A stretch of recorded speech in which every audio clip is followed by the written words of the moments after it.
මේ පෙන්වන්නේ කැරට්ටලයක්. පත් කිරීම බලධාරියා ජනාධිපති.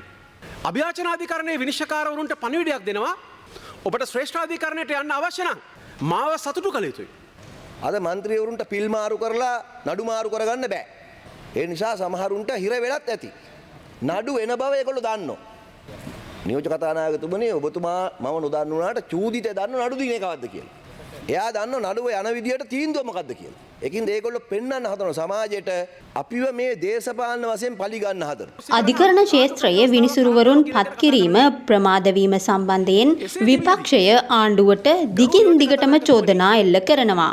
අද වෙනකොට අපේ රටේ අභියාචනාධිකරණය සහ ශ්‍රේෂ්ඨාධිකරණයේ විනිශ්චයකාර දුර 8ක් පුරප්පාඩු තියෙනවා මාස ගාණක්. නමුත් අද වෙනකන් මේ පුරප්පාඩු 8 පුරවන්නේ නැහැ. ශ්‍රී ලංකාවේ ශ්‍රේෂ්ඨාධිකරණයට අවුරුදු 200ක පමණ ඉතිහාසයක් තියෙනවා. මෙතරම් පුරප්පාඩු ප්‍රමාණයක් මෙතරම් දීර්ඝ කාලයක් පුරවන්නේ නැතුව හිටපු ඉතිහාසයක් වාර්තා වෙලා නැහැ. ඒ අතින් අනුර කුමාර දිසානායක ජනාධිපතිතුමා වාර්තා පිටවල තියෙනවා අධිකරණයේ ස්වාධීනත්වය තහවුරු කළා නෙමෙයි.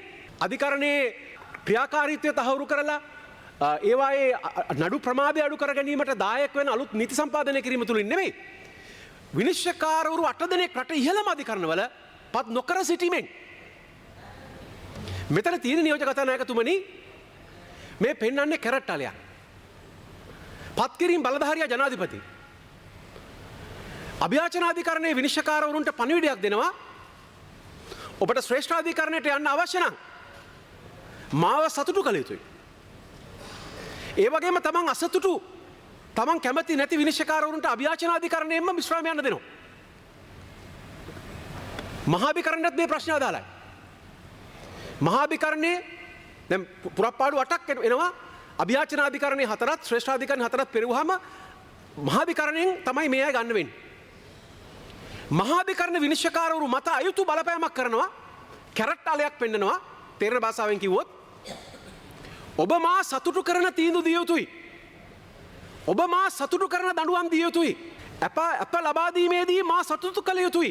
එහෙම කළොත් තමයි මේ තරම් පුරප්පාඩු ප්‍රමාණයක් 8ක් තියෙනවා. මේ 8 ඇතුළට ඔබ දාන්න. සාමාන්‍ය සම්ප්‍රදාය ජේෂ්ඨත්වය. ජේෂ්ඨත්වයේ මගහරිනවා නම් සුවිශේෂ හේතුවක් තියෙන්න ඕනේ. ආණ්ඩුව ඊට දක්වන ප්‍රතිචාරය කුමක්ද? අපි අජිත් බෙරා මන්ත්‍රීතුමා හොඳ කතාවක් කරා අධිකරණය ගැන. හැබැයි ඒකෙදී පහුගිය කාල ඉතිහාසයක් පුරා අපේ රටේ අධිකරණ පද්ධතියේ තිබිච්ච දූෂිතභාවය, දේශපාලනීකරණ වෙච්ච ස්වභාවය අපි කාටත් අවබෝධයක් තියෙනවා. මම සහතිකයක් දෙනවා. දැන් මේ තත්ත්වේ නැහැ. ඒ තත්ත්වේ ඇති කර ගැනීමේ බලාපොරොත්තුවක් අපි කාටවත් ඇත්තෙත් නැහැ. මොකද අපි ජනමරමෙන් නියෝජනය කරන්න ඉතා පැහැදිලිව නීති ආධිපත්‍ය කාටත් එකයි කියන්නේ. ඔබතුමාත් දන්නවා මමත් දන්නවා මේ පාර්ලිමේන්තුවේ අපි අවුරුදු 20ක් විතර අත්දැකීම් තියෙනවා. විපක්ෂයේ ඉන්නකොට ආණ්ඩු පැත්තට බැන්නම නඩුවත් ආණ්ඩු පැත්තට මාරු වෙනවා. එතකොට බහා තබනවා කියන පැත්තට ගියා. මන්ත්‍රී ධූරය වෙන්දේසි කළා තියෙන මේ පාර්ලිමේන්තුවේ තමන්ගේ නඩු ආරක්ෂා කරගන්න. මේ පාර්ලිමේන්තුවේ පාතාලත් එක්ක ගනුදෙනු කරන කට්ටිය ඉඳලා තියෙනවා. මේ පාර්ලිමේන්තුව පැය 24ක් සාකච්ඡා කරලා මධ්‍යම රාත්‍රිය වෙනකන් කතා කරලා හිටපු අග්‍ර විනිශ්චයකාරතුමිය ගෙදර යවලා තියෙනවා. එහෙම කළු ඉතිහාසයක් තියෙන බව ඇත්ත. ඔය ඔබතුමා කියන විදිහට නඩුකාරතුමාලා සතුටු කරලත් ඇති නඩුකාරතුමාලා ඝාතනය කළත් තියෙනවා. තමන්ගේ තනුව නීති හදා ගන්න නවා ගන්න තීන්දුව తీන ගන්න බැරි වුණාම අද ඒ තත්ත්වේ නැහැ. අද മന്ത്രിවරුන්ට පිල් මාරු කරලා නඩු මාරු කරගන්න බෑ. ඒ නිසා සමහරුන්ට හිර වෙලත් ඇති. දැන් අපිට පේනවා මේ මාධ්‍යවල දඟලන්න හදන හුඟක් අය දඟලන එක සාධකයක් තමයි නඩු එන බව ඒගොල්ලෝ දන්නවා. නියෝජ්‍ය කතානායකතුමනි ඔබතුමා මම නොදන්නුනාට චූදිත දන්න නඩු දින එකවද්ද කියලා. එයා දන්න නඩුව යන විදියට තීන්දුව මොකද්ද කියලා. චූදිතයා කියන්නේ එයා නඩුවට මුහුණ දෙන කෙනා වරද කළ කෙනා නම් එයා දන්නෝ නඩුවේ තීන්දුව මොකද්ද කියලා. ඒකින්ද ඒගොල්ලෝ පෙන්වන්න හදන සමාජයට මොකද්ද අපිව මේ දේශපාලන වශයෙන් පලි ගන්න හදනවා. ඒකෙන්ද අත්අඩංගුවට ගන්න හදනවා. ඒකෙන්ද උසාවි ගෙනියන්න හදනවා. අපි හරි පිරිසුදුයි. අපි කිසි වරදක් කරපු නැති අය මේ අපිව මේ උද්ඝෝෂණය කරන නිසා හඬ නගන නිසා ජනතාව වෙනුවෙන් කෑ ගහන නිසා තමයි මේ වැඩ කරන්න කියලා. සමහරු පඩි දෙක අරගෙනත් යනකොට කියලා යන්නේ අර මයික් වලට වෙන කතාවක්. ඒකින්ද මම එක සහතිකයක් කියනවා මේ රටේ ජනතාවට මේ ආණ්ඩුවට ජනතාව දුන්නු ජනබරම ජනාධිපතිතුමත් අපි කැබිනට් මණ්ඩලයත් හැමෝම රකින්නවා. නීතියට උඩින් කවුරුත් නැහැ. සමහරු හිටියා කපුටෝ එල්ලන්න කතා කරපු කට්ටිය. කපුටු පිහාටු එල්ලන්න කතා කරපු කට්ටිය. හැබැයි ඒගොල්ලන්ට අප දෙන්නවත් කට්ටිය නැති වුණා සමහරුන්ට. සමහරුන්ට තාමත් දෙන්නේ තුන් දෙනෙක් ඉන්නවා. ඒ කාලේ තමන්ගේ යැපිච්ච අය හිරේ ඉඳලා එනකොට මල් මාල දානවා. හැබැයි මේ රටේ ජනතාව අපි විශ්වාස කරනවා නීතියේ ආධිපත්‍ය පිහිටවීමෙන් කරුණු සාක්ෂි සහිත ඔප්පු කිරීමෙන් ජනතාව සත්‍ය තේරුම් ගන්නකොට අප දෙන්නත් කට්ටිය නෑ සහ මල් මාල දාන්නත් කට්ටිය නෑ. මේක තමයි ඇත්ත යථාර්ථය. මේ නීතිය කාටත් එකයි. ඒක අද මේ රටේ ක්‍රියාත්මක වෙනවා. ඔබතුමාලා කියනවා නම් අපිත් ඒක පිළිගන්නවා. අධිකරණ ක්‍රියාවලිය තව සක්‍රිය වෙන්න ඕන. තව විශේෂ අධිකරණ දාලා හරි නඩු අහන්න ඕන. ඒක ඇත්ත. නඩු අහන කාලය ප්‍රමාද කරන්න එපා තව.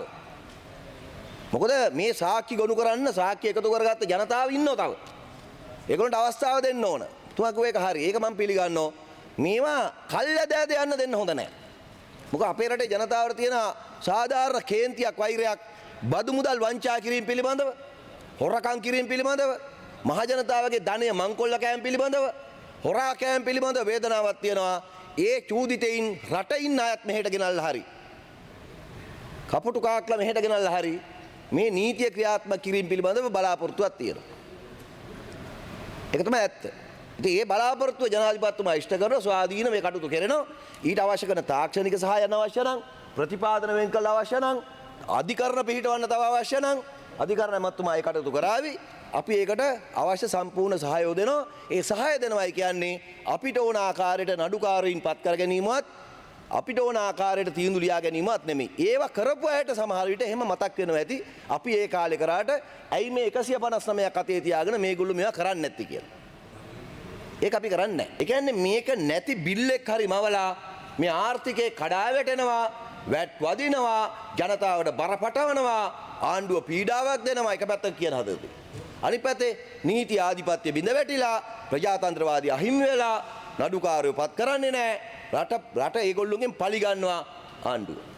විපක්ෂයෙන් පලි ගන්නවා. ඒවනේ කියන්නේ. ඒ කියන්නේ ඒගොල්ලෝ හිතාගෙන ඉන්න එහෙම දෙයක් වුණොත් අපේ දේශපාලන වාසියක් ලැබිලා මේන් කියලා ආණ්ඩුව බැටෙයි කියලා. ආණ්ඩුව ජනතාව බාර දෙයි කියලා. එහෙම වෙන්නේ නැහැ. ඊට වඩා අපි විපක්ෂයට ආරාධනා කරනවා දේශපාලනය කරන්න.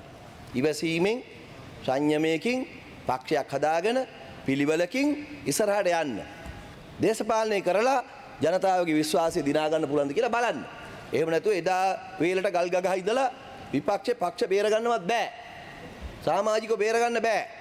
නඩු වලින් බේරෙනකට මෙතන කෑ ගහලා උඩ පැනලා මේක ඉස්සරහට අවිලා දඟලන වැඩක් නැහැ. ඒකට හොඳ ලෝයර්ස් මහතුරු හම්බෙලා බලන්න නිකන් නීති උපදෙස් ගන්න පුළුවන්ද කියලා. ඒ හැරෙන්න වෙන උත්තරයක් නැහැ. නඩු වලින් බේරෙන්න නම් ඉතින් මුහුණ දීලම නඩුවට පෙනී ඉන්න ඕන. මග ඇරලා හරියන්නේ නැහැ.